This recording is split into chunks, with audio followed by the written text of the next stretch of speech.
A maid timidly enters a dimly lit room, the door allowing a faint stream of light to penetrate the darkness.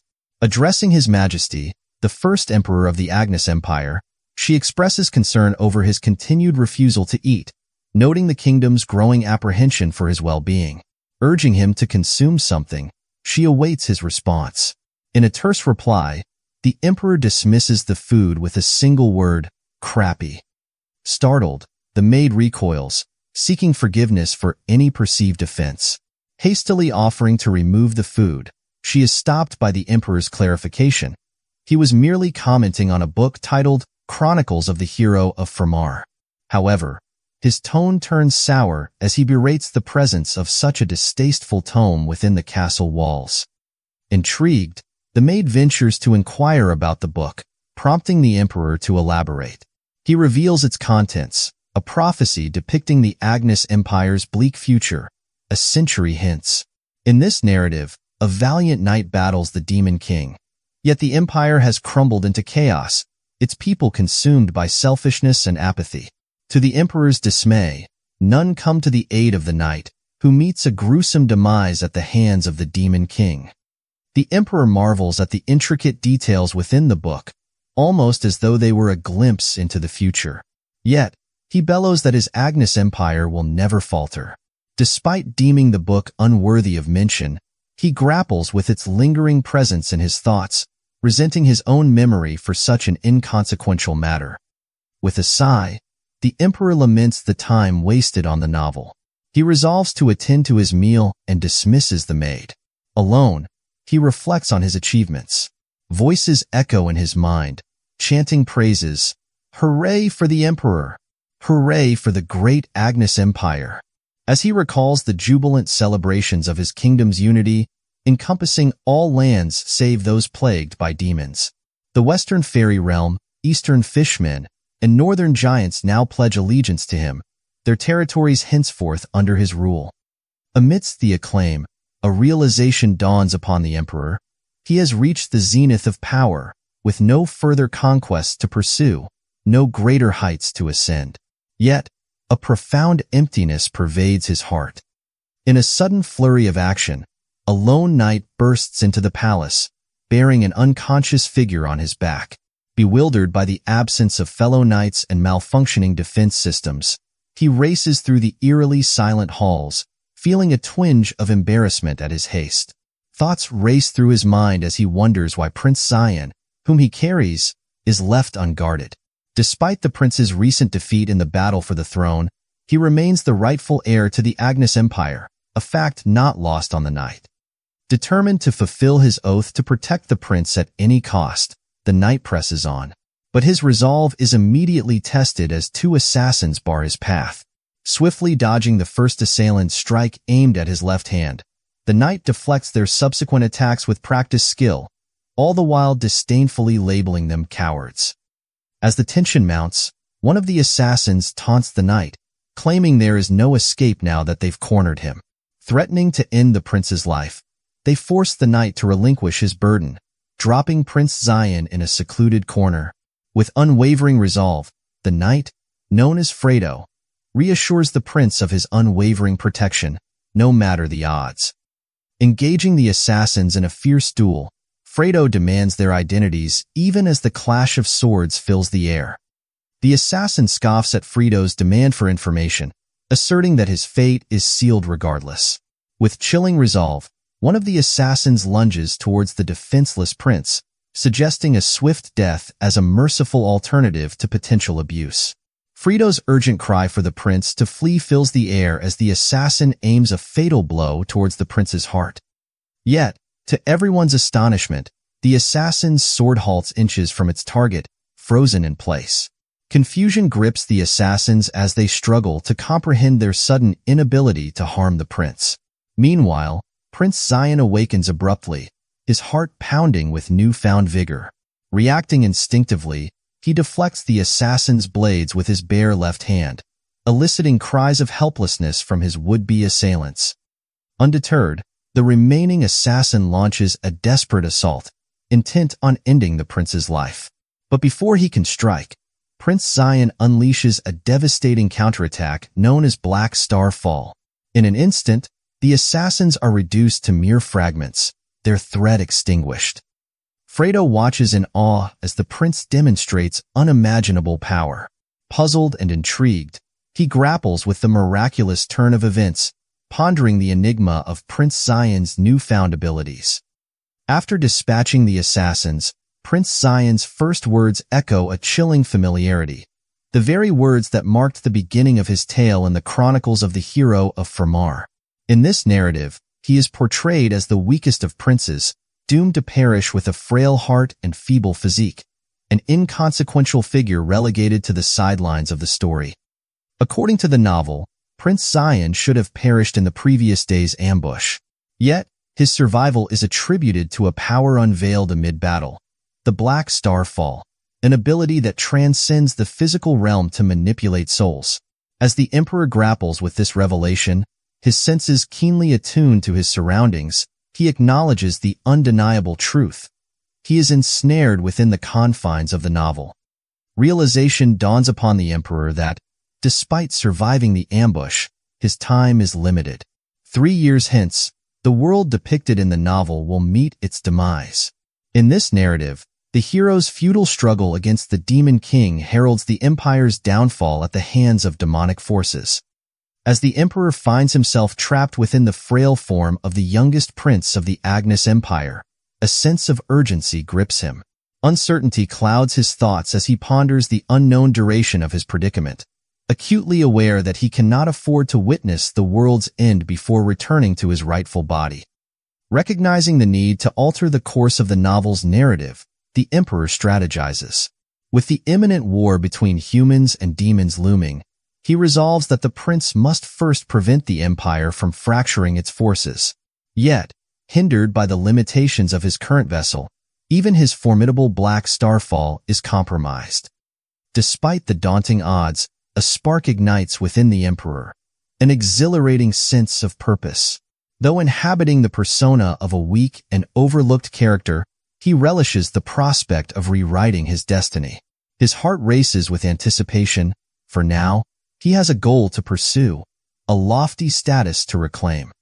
Acknowledging the prince's solitary and vulnerable position, the Emperor resolves to safeguard his surroundings and uncover the mastermind behind the recent ambush.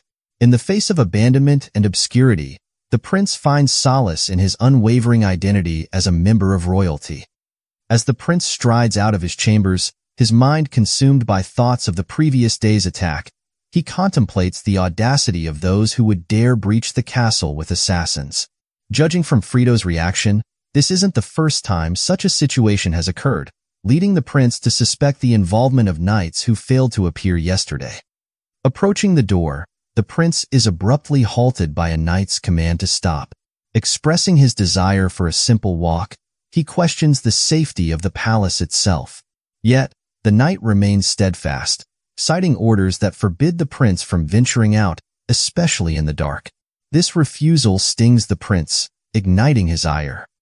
Incensed by the knight's defiance, the prince asserts his authority, reminding him of their duty to serve him alone. In a swift and shocking display of power, he silences the insolent knight with a single stroke, a grim reminder of his superiority. With the door now open, he is met by the sight of the crimson moon, confirming his presence within the world of the novel.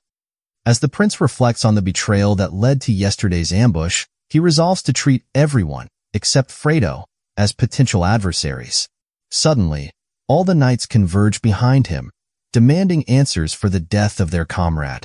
Unfazed, the prince asserts his authority, declaring the knight's execution for betraying the royal blood, shocking his loyal knights. Addressing the assembled knights, the prince condemns their negligence in guarding and protecting the royal blood, branding their complicity in the assassination attempt as a grave offense. With the weight of his title, Zion Ains, Prince of the Agnes Empire, announces his decree to execute all the knights. Realizing that the prince is aware of their involvement in the ambush, the commanding knight issues a dire order to kill the prince on the spot.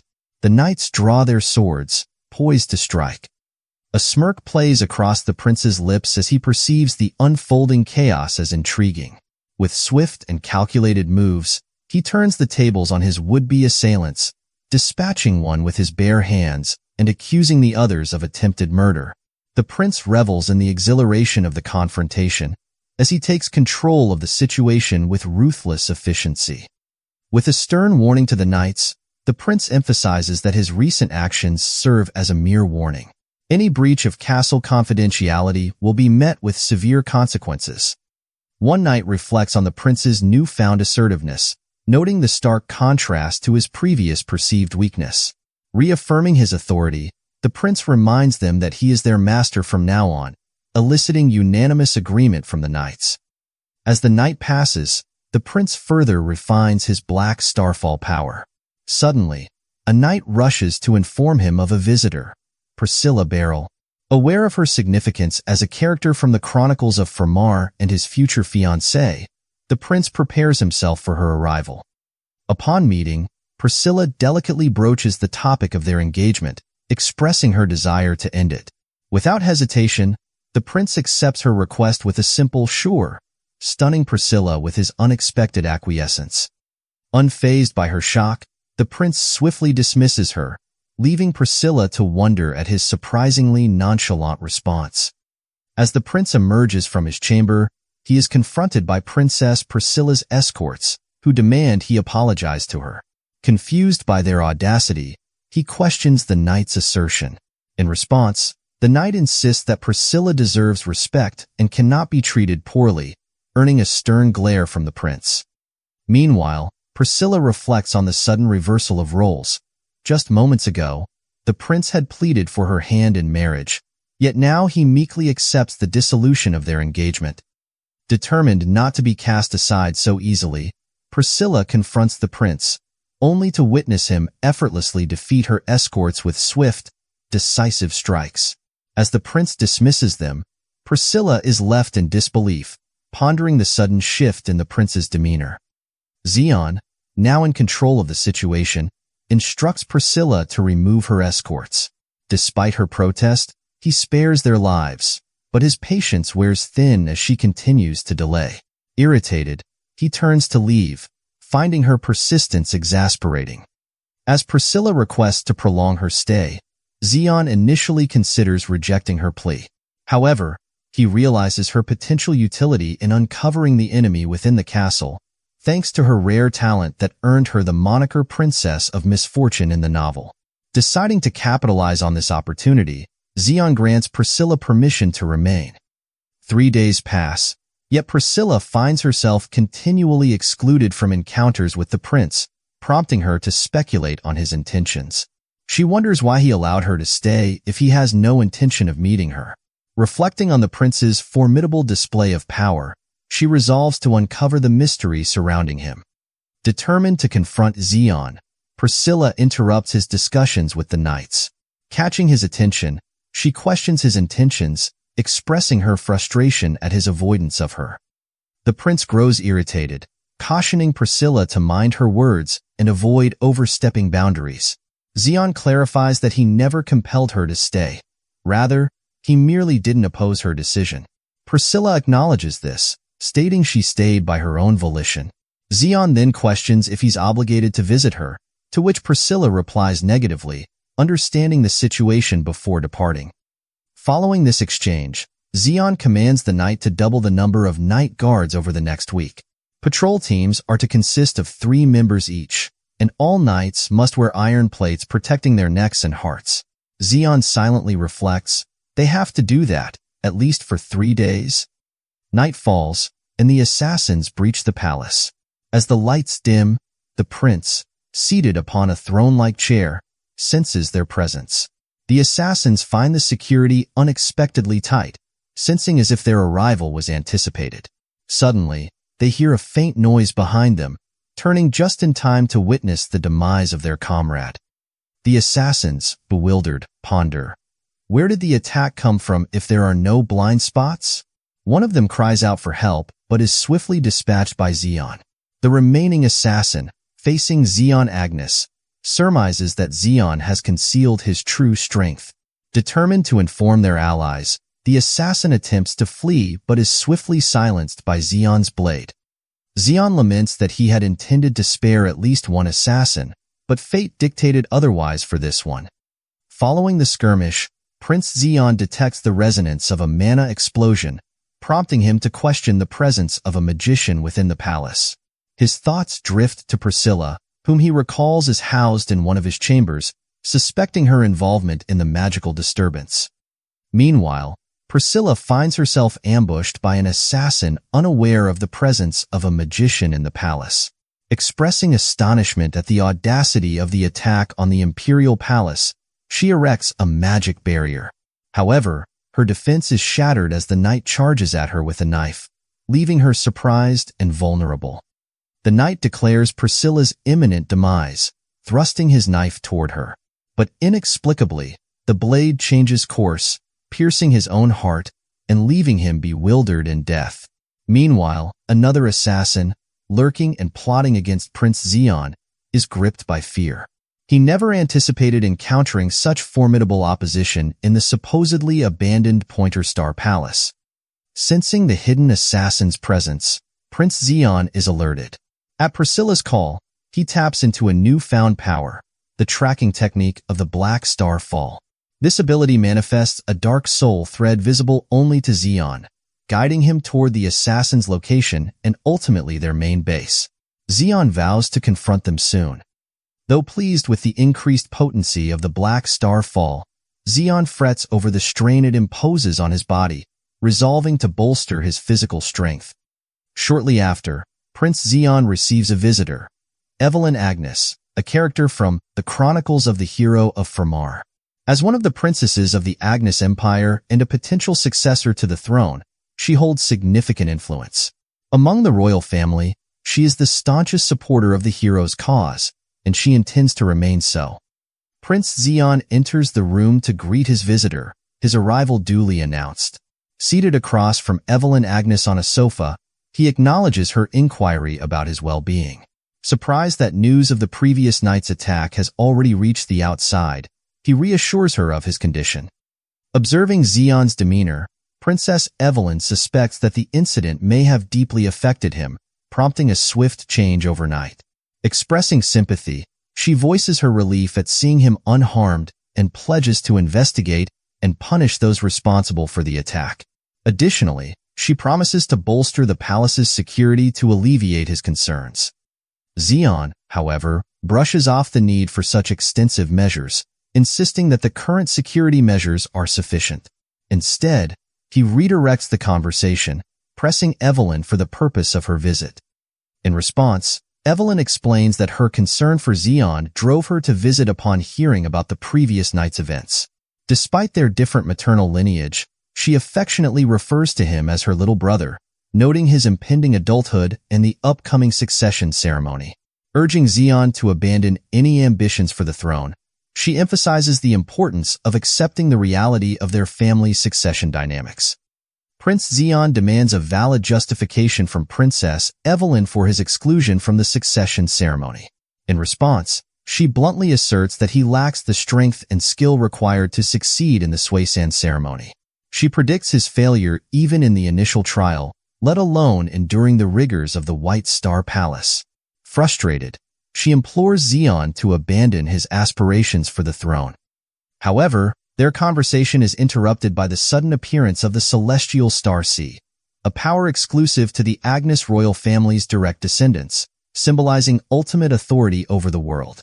Undeterred, Xian meets Evelyn's gaze and insists on knowing the identity of the individual who doubted his capabilities. Later, as Princess Evelyn returns to her palace accompanied by knights, she is questioned about her decision. She explains her belief that Prince Xian remains determined to participate in the succession ceremony. Despite her previous assessment of his weakness, she acknowledges a noticeable change in Xian and begins to reconsider her perception of him. Princess Evelyn ponders over Xian's growth, realizing that the power he exhibited wasn't the Celestial Star Sea. She instructs her knight to discreetly bolster the castle's guards and monitor Xian's activities without alerting him to their surveillance. Meanwhile, Fredo remarks to Prince Xian on Princess Evelyn's evident favor, citing her sending of the precious elixir as proof. Zion finds it difficult to fathom Evelyn's unwavering support. Surprised by the appearance of the celestial star C, Zion draws parallels between its function and his own power, the black star fall. Despite his astonishment at their similarities, he accepts the peculiarity of the novel's world. Recognizing the potential utility of Evelyn's gift, he decides to retain it for future use. As Priscilla is announced, Zion permits her entry. Priscilla confronts him, questioning why she's summoned after being treated as if she didn't exist. Zion asserts that her prolonged stay in the castle necessitates compensation, leaving Priscilla perplexed as she seeks clarification. Prince Zion presents Priscilla with a magic circle diagram, querying her on the time required for its completion and activation. Startled, Priscilla demands to know the origin of the circle, to which Zion responds that he drew it himself. Further taken aback, Priscilla marvels at the complexity and uniqueness of the circle's design, expressing her surprise at its intricacies. Zion presses her for a timeline, and Priscilla commits to finishing the task by the following day. Unaccustomed to Zion's depth of magical knowledge, Priscilla speculates on the circle's purpose, surmising it may involve a form of forceful extraction. When questioned about its intent, Zion reveals it's intended for hunting. Zion then gathers everyone at the designated spot for the magic circle's activation. One maid questions the reason behind this directive, while the chief maid admits to being perplexed by Zion's recent changes, finding his newfound demeanor unsettling. Prince Zion instructs Priscilla to activate the magic circle, prompting her to recite spells that transform it into an enemy detection mechanism. Priscilla completes the circle by imbuing it with her blood, causing the chief maid to metamorphose into a monstrous form. The magic circle reveals the true identities of the enemies within its range.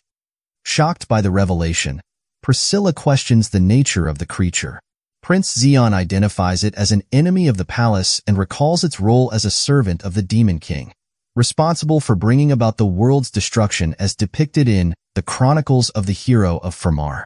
Additional monsters emerge, prompting fear among those present. As the monsters target Priscilla, the group rallies to defend her at all costs.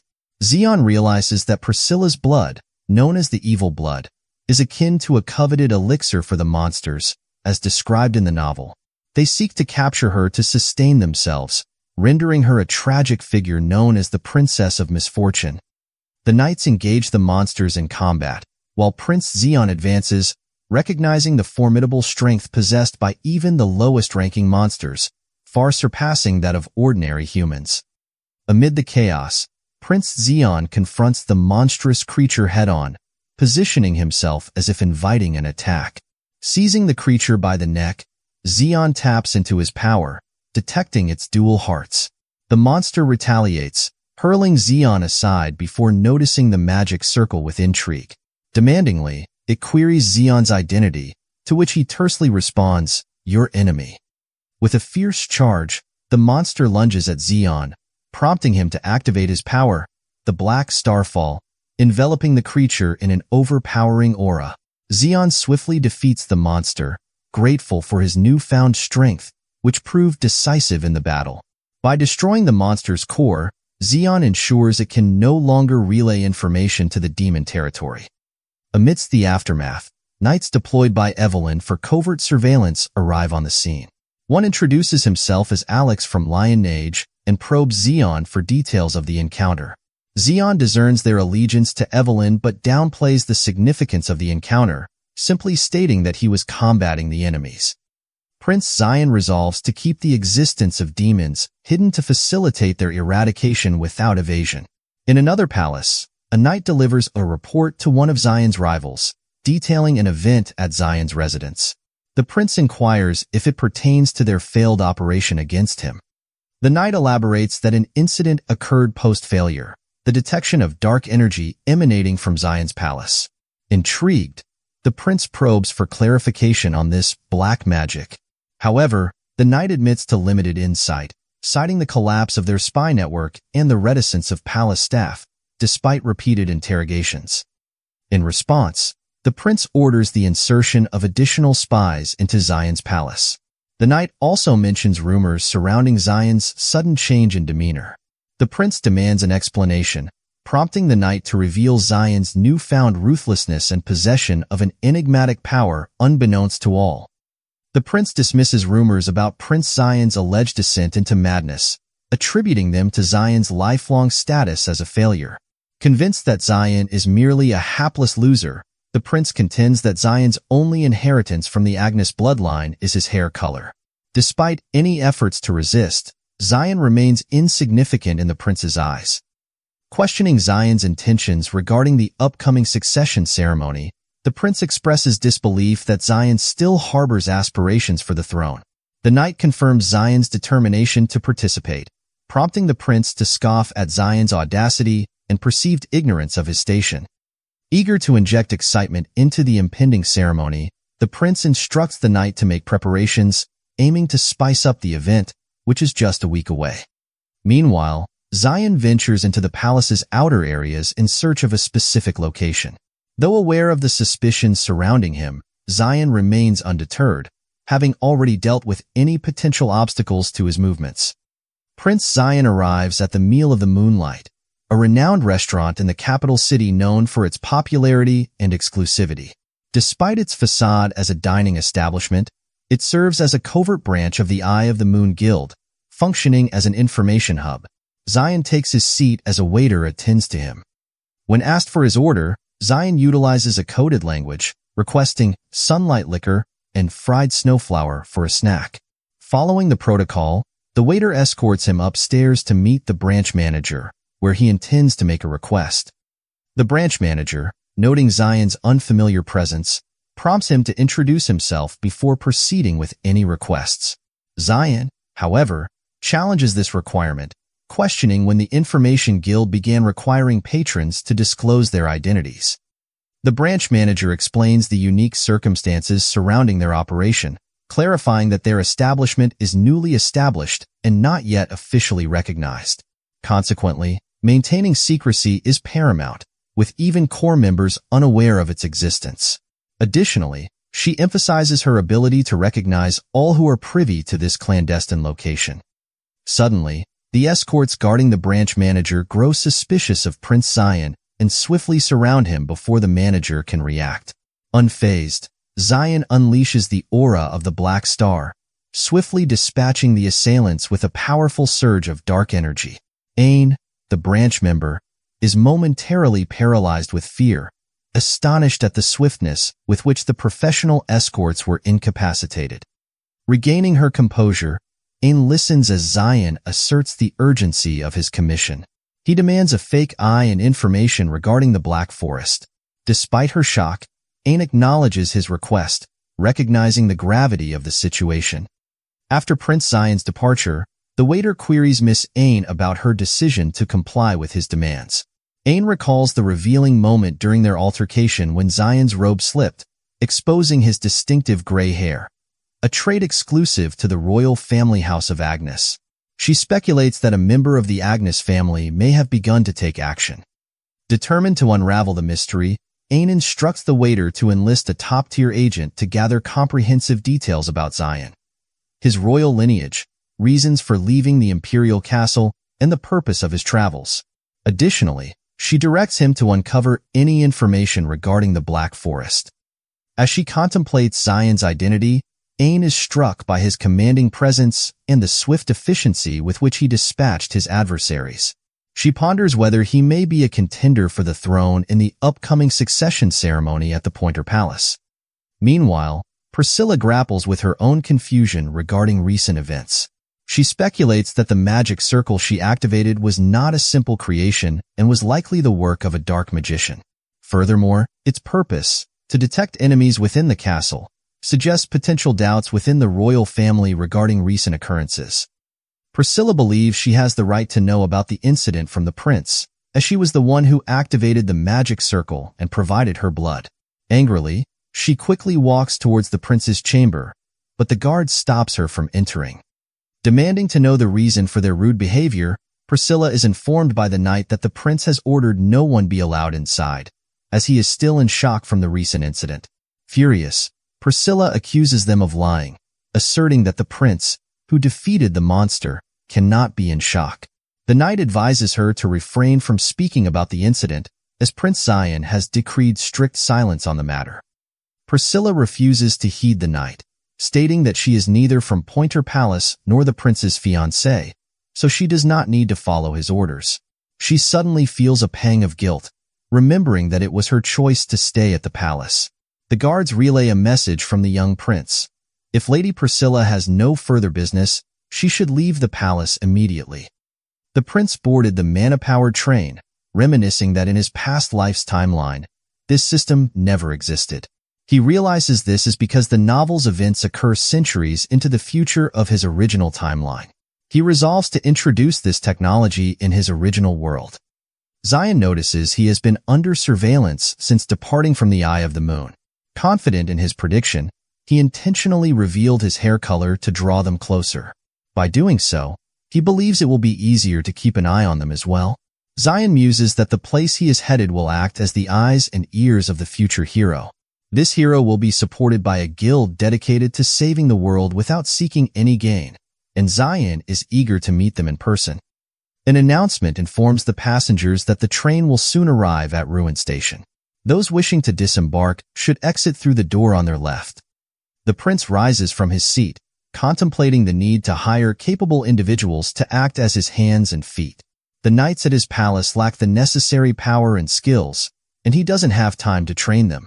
Prince Zion decides to utilize the information from the novel to acquire his first subordinate in the outer city of Ruin, specifically in a nearby area. He realizes he has arrived just in time for the Purification Festival, an event held once a month in Ruin to purify sins and pray for future well-being with the aid of the city's protectors.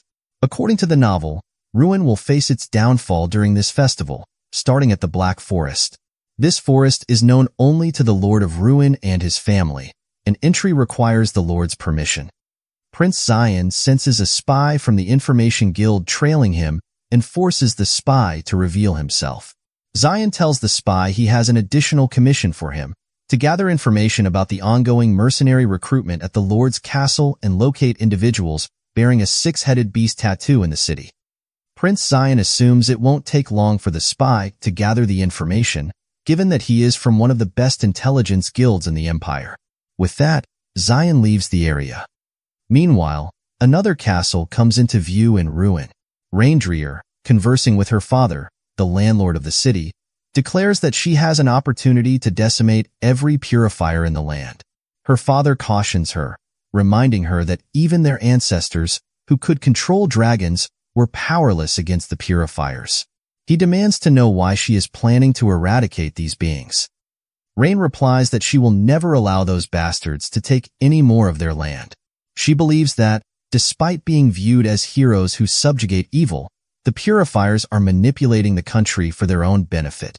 Determined, Rain leaves the room and heads outside, where she meets her peers, known as the 7 Elites of the North. One of the 7 Elites asks Reindeer why she looks so irritated. Regno, one of her peers, suggests it might be because she was scolded by her father again. Leon admonishes Regno to mind his words, reminding him that the old man is the landlord of the city. Regno retorts that Leon is too serious, but Leon insists he can't disrespect the landlord. Reindeer demands both of them to be quiet and inquires about their progress, asking if there is anyone useful among the recruits. Regno dismisses the idea, stating that even having tens of recruits is useless and that they should handle the tasks themselves. A yellow-haired member mentions that while he's not sure if there are any useful individuals among the recruits, there are some interesting candidates who might prove valuable. At that moment, Prince Zion enters the area in disguise.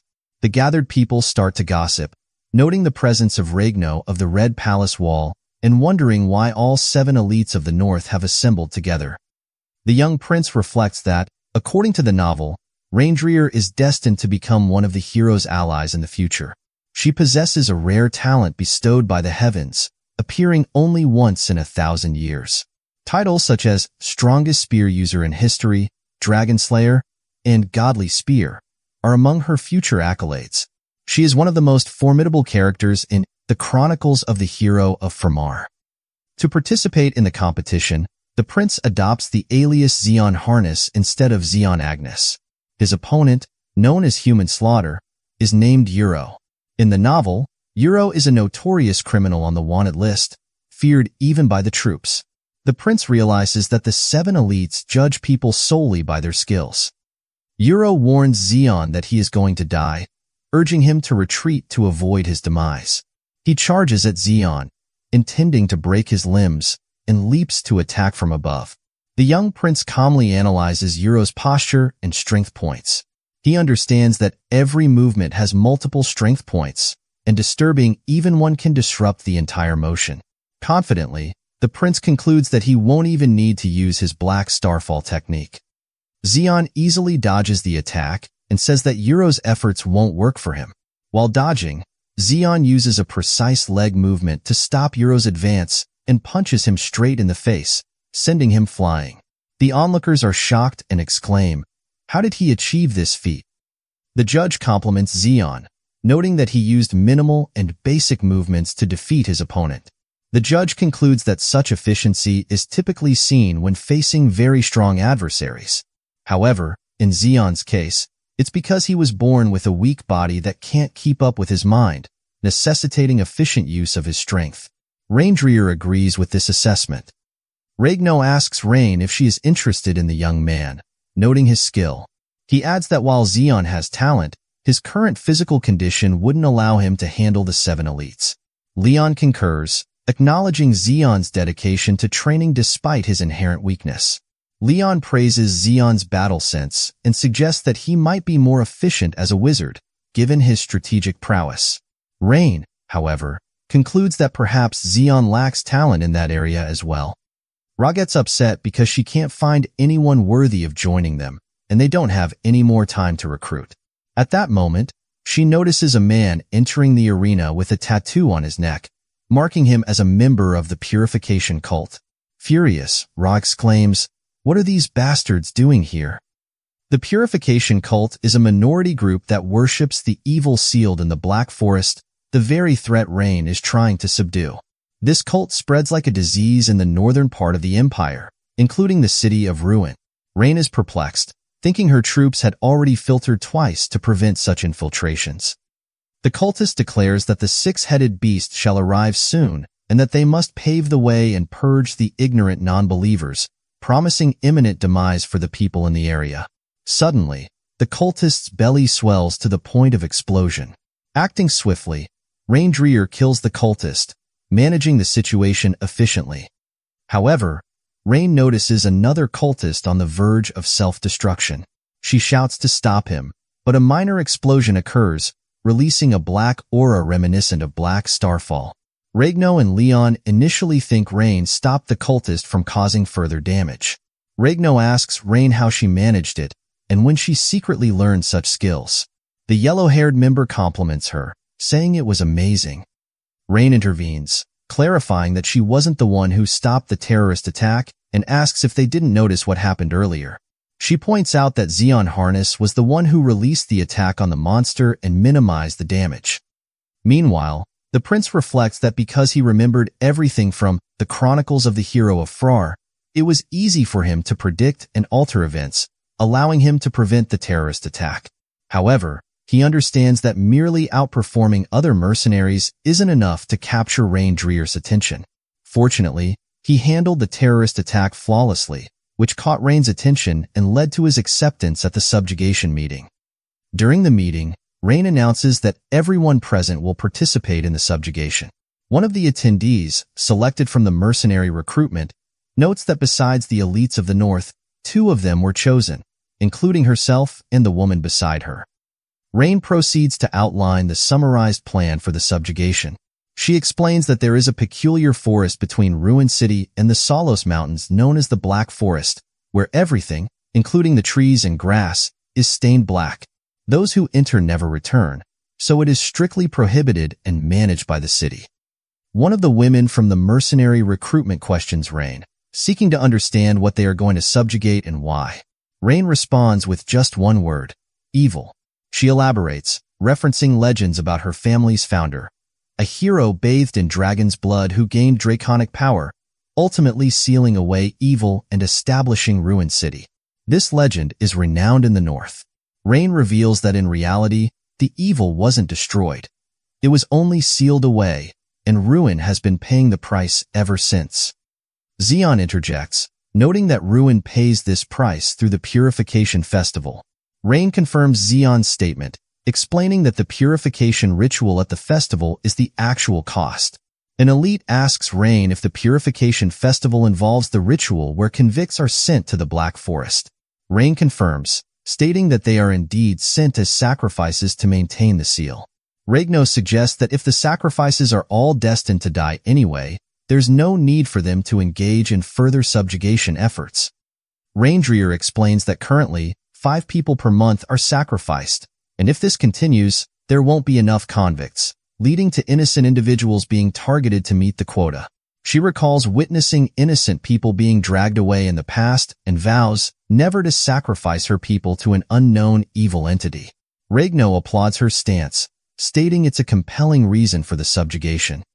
Rain admits she doesn't know all the details about the evil entity, but she knows its power has been weakening due to a long-lasting seal protected by a unique magical barrier. Only a select few can enter the Black Forest, and Rain gathered the strongest individuals available for the subjugation.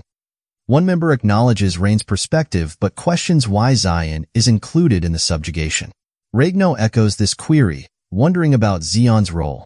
Xian believes the meeting is valuable because it brings together the 7 elites of the North, a gathering of elite individuals known as the Skies of the next generation. With their names alone, a substantial support force can be formed, and 5 of these elite members are present at the meeting. Raindreer responds that she had a gut feeling they would need him. Regno jokingly suggests Rain might be intoxicated to make such a spontaneous decision. Meanwhile, Xian realizes that despite Rain acknowledging his power, she still harbors suspicions. The fact that Rain didn't provide specific reasons for including him indicates she is wary of everyone present. Xian understands Rain's caution, especially since an unidentified individual managed to enter the palace, suggesting potential internal backing. Although Xian knows who the betrayer is, he refrains from divulging any information, believing that these events are meant to aid Rain's growth. Rain announces the start of the planning discussion for the route, urging everyone to listen attentively. As night falls, Xian releases his black aura and trains to enhance the potency of his power, the Black Star Fall. He realizes he still can't fully control it. While it's in better condition than when he first awakened in this body, he doubts whether he can defeat any of the 7 elites with his current level of power. Xian concludes that his future opponents will be even stronger, and time waits for no one. He resolves to elevate the Black Star Fall to level 2 as soon as possible. Xian turns around and sees a mysterious girl in a white dress approaching him. She asks how he's doing, stating that he's already been released. Xian is taken aback by her remark and questions her. The girl is shocked that Xian knows anything about her and warns him not to enter the forest, as he would be doomed if he did. After delivering her warning, the girl disappears into thin air. Xian smiles, finding the situation more interesting. He ponders whether his actions influence the story but decides it doesn't matter to him. Walking away, he approaches a tree and calls out to the spy. The spy emerges, surprised that Xian knew he was there. Ignoring the question, Xian asks for the item he ordered. The spy hands over a pouch containing the highest class spell storage, obtained with difficulty on short notice. Curious about Xian's plans, the spy asks what he intends to do with it. Xian responds with a single word, surrender. Confused, the spy wonders what the prince means and how to report such a strange incident to headquarters. Later that night, they all enter the forest. At nightfall, they venture into the forest. The prince observes the darkness that seems to engulf everything. The ground, the trees, the grass, and even the rolling stones absorb light, rendering the surroundings pitch black. One of the elites expresses disbelief that such a significant place isn't widely known, suggesting it should be raided by the Empire, not just the city. Another member taunts him, insinuating cowardice. The young prince notes that Raindreer didn't provide a proper explanation to the other members, yet they still trust her, except for Kayla, recent recruit from the mercenary recruitment. Rain declares they should proceed immediately. Rain senses the increasing strength of the evil energy. Though unsure of the situation, She knows they can't afford to linger. Leon asks if they're sticking to their original plan. Rain confirms they are, but adds that she has something to do first. She retrieves her spear, crackling with lightning, and declares they need to test the ground beneath them.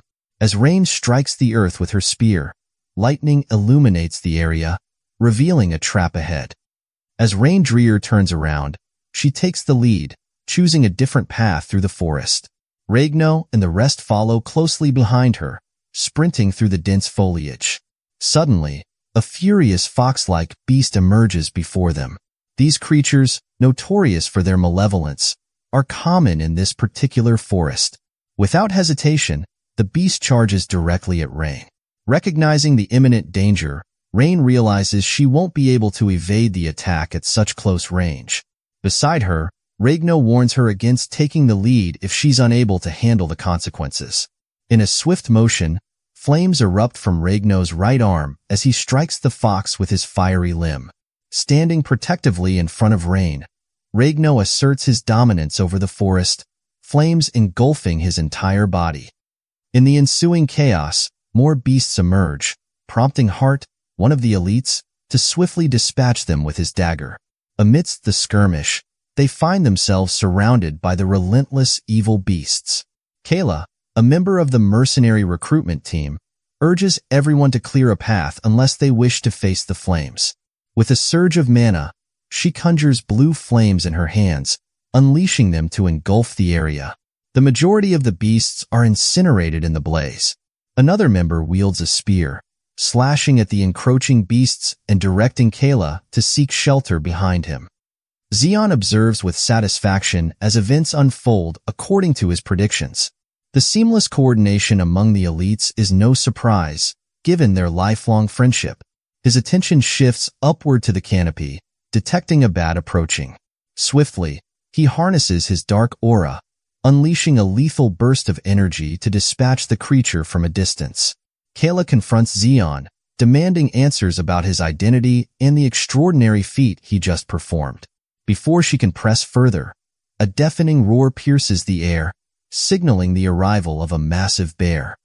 Rain swiftly commands everyone to regroup, recognizing the escalation of the situation.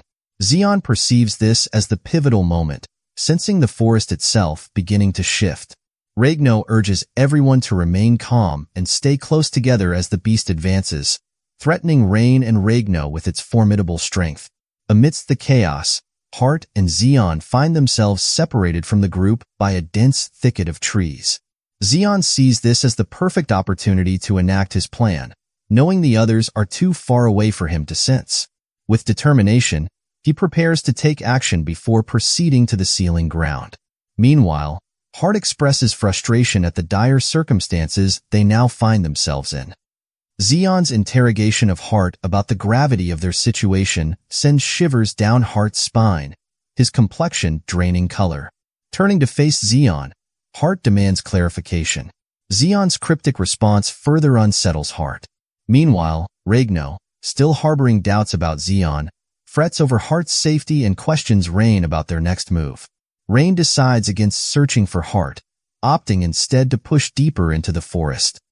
As Rain reflects on the situation, she deduces that if Zeon is the one separated from Hart, then Hart is likely unharmed, considering Zeon's inherently righteous nature.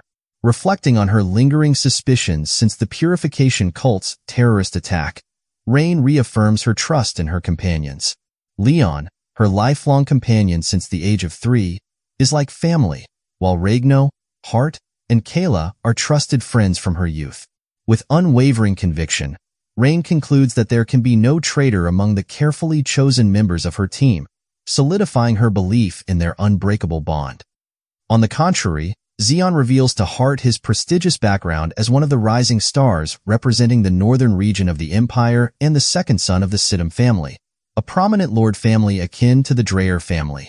These embellished titles serve to impress Hart, one of the 7 elites, but there is another, more sinister aspect to Zeon's identity. He is also a high-ranking executive within the Purification cult, serving the darkness of the Black Forest. Upon hearing Zeon's revelation, Hart is initially taken aback, questioning how Zeon came to know his secret. However, He quickly dismisses the concern, acknowledging that it matters little who else may be aware of his true allegiance. Instead, he focuses on Xion, expressing relief that Xion is alone in his knowledge. Hart admonishes Xion for acting recklessly and inquires about Xion's intentions. With a sharp gaze filled with malice, Hart questions whether Xion plans to flee from him. Hart then outlines his plan to Xion before attempting to strike him down. He explains that the entity they serve was not always considered evil. It was the flawed judgment of those in power that led to her condemnation and imprisonment within the forest. Hart reveals their allegiance to this entity, awaiting the day she breaks free from her confines and brings about a purging of the world. As members of the purification cult, they must eliminate any obstacles hindering her liberation. With unwavering determination, Hart charges toward Xion, ready to fulfill his duty to his dark master. Hart believes his current attack, known as the Quick Sword, is so swift that even opponents as skilled as Xion would struggle to perceive it. He anticipates that the moment his silver flash appears, Xion's head will be severed, swiftly ending the battle. However, to his bewilderment, Hart finds himself suddenly missing his right hand, severed cleanly by Xion's unexpected counterattack. In a matter of seconds, Xion elucidates Hart's errors. Firstly, Xion asserts that Hart underestimated his opponent's strength, assuming Xion to be weaker than himself. Secondly, Xion points out that Hart failed to exert his full power in his initial strike, displaying a dangerous underestimation of Xion's abilities. As Xion utters these words, the aura of the black star fall surrounds him, emphasizing his dominance. Enraged by Xion's assessment, Hart unleashes a furious tirade, hurling insults and epithets at his adversary. Hart launches another assault on Xion, convinced that this time he will prevail. With a slash renowned for its power to cleave the moon, a technique exclusive to the successor of the Sidham family, Hart is brimming with confidence that victory is within reach. However, Xion calmly remarks that Hart has made yet another mistake. With a swift execution of his black star fall, Xion effortlessly outmatches all of Hart's slashes in the blink of an eye. Suddenly appearing before Hart, Xion admonishes him for not seizing the opportunity to flee.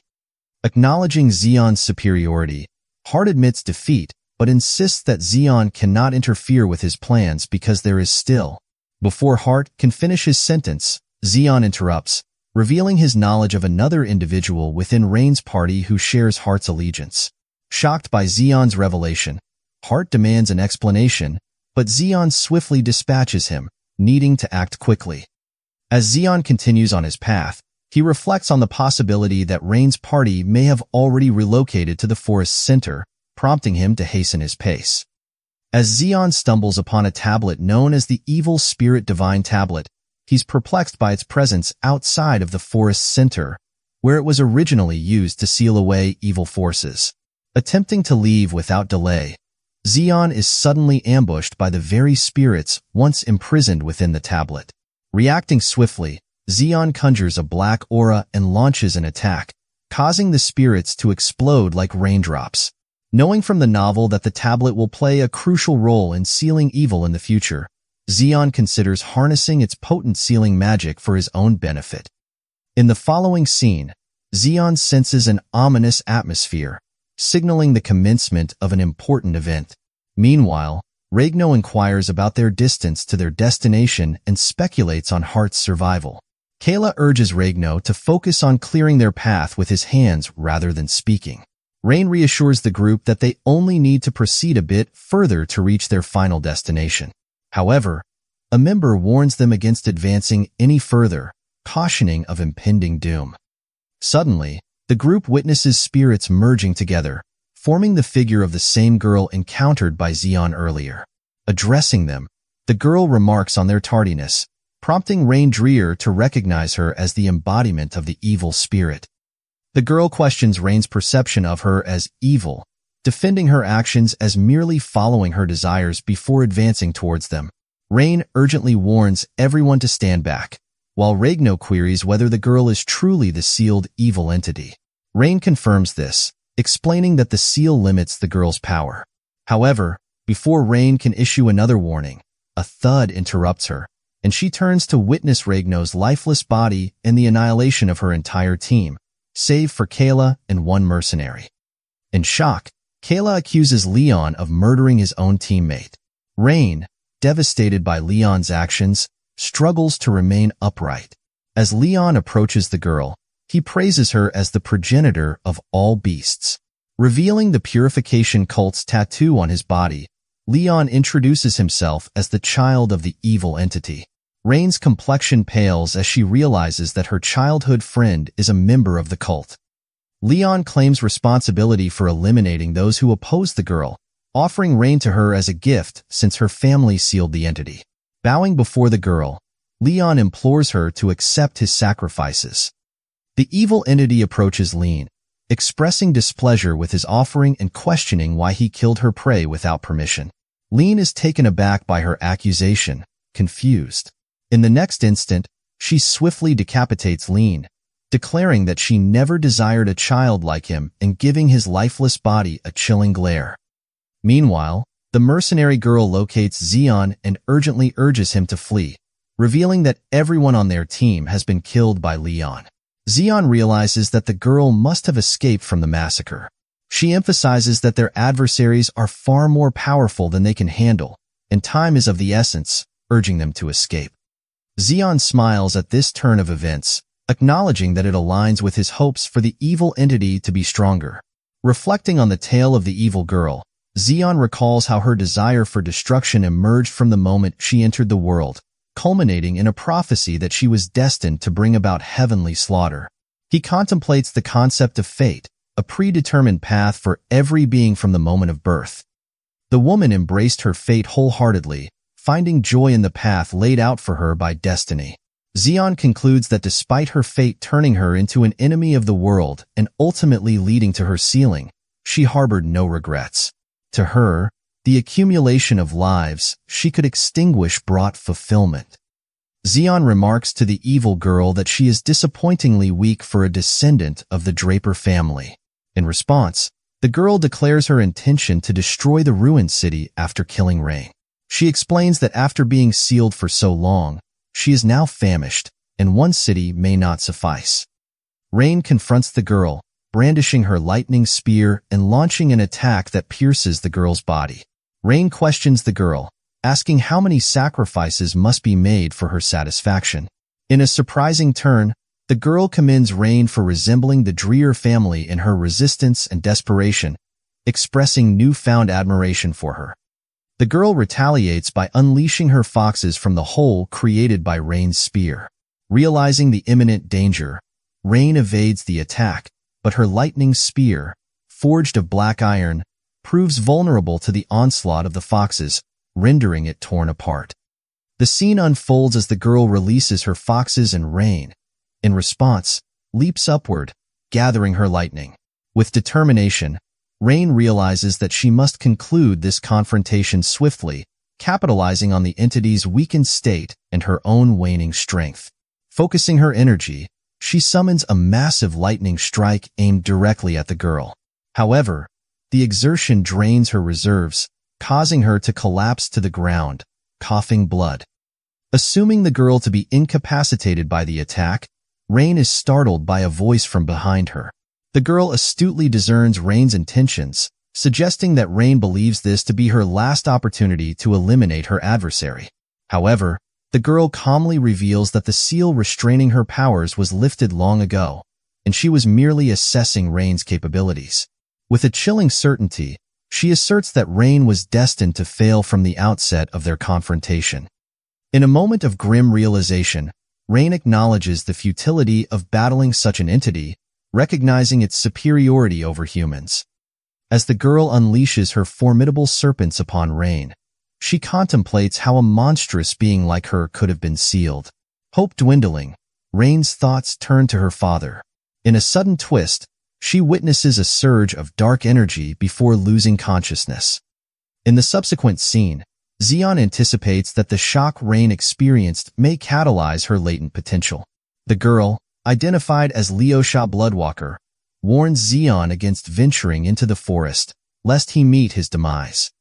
Addressing her by name, Zeon acknowledges Leosha, surprising her. She muses that if Xian knows her name, he likely knows the myriad of aliases she's been given by terrified humans. Among them, one stood out. The Witch of Heavenly Slaughter, infamous for her staggering body count and mastery over dark forces. Despite Leosha's threats, Xian remains resolute, asserting his desire to survive and impose his will. He declares that henceforth, Leosha will serve him, dismissing any notion of succumbing to her power.